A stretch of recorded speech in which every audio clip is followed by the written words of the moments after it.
भारत दुनिया में एक और नया आयाम हासिल करने वाला है। भारत की इकोनॉमी इस साल दुनिया की चौथी सबसे बड़ी इकोनॉमी बन जाएगी। महज कुछ महीनों में ही भारत जापान को पीछे छोड़ते हुए दुनिया की टॉप 4 इकोनॉमी में शामिल हो जाएगा।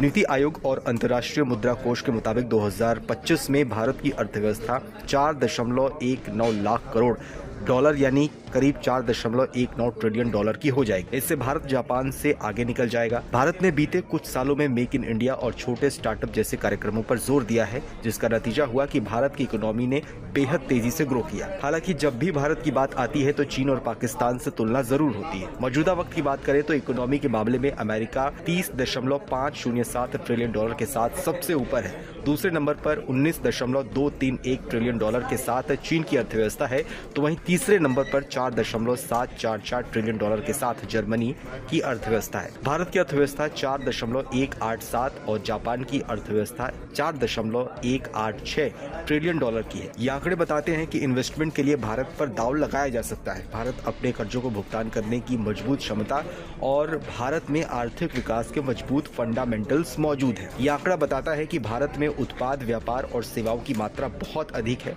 इस मामले में केवल चुनिंदा देश जैसे अमेरिका, चीन, जापान या फिर जर्मनी ही भारत से आगे है। हालांकि देखा जाए तो चौथी सबसे बड़ी अर्थव्यवस्था बनने के बाद भी भारत के सामने कई बड़े सुधार की चुनौतियां होंगी। प्रति व्यक्ति आय, लाइफ एक्सपेक्टेंसी, मैन्युफैक्चरिंग, सामाजिक सुरक्षा, शिक्षा, रोजगार और टेक्नोलॉजी के मामले में जापान की तुलना में भारत को अभी बड़े सुधारों की जरूरत है। भारत में लाइफ एक्सपेक्टेंसी 2021 में लगभग 69 से 70 साल की थी, जो वैश्विक औसत से कम है। वहीं जापान में इंसानों की औसत उम्र 84 से 85 साल की है।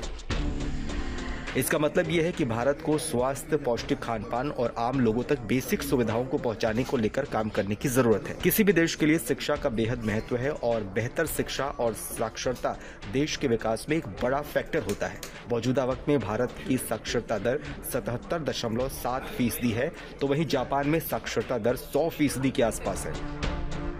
ऐसे में भारत को भी ग्रामीण इलाकों में शिक्षा के क्षेत्र में सुधार और बेहतर शिक्षा देने के लिए कॉलेज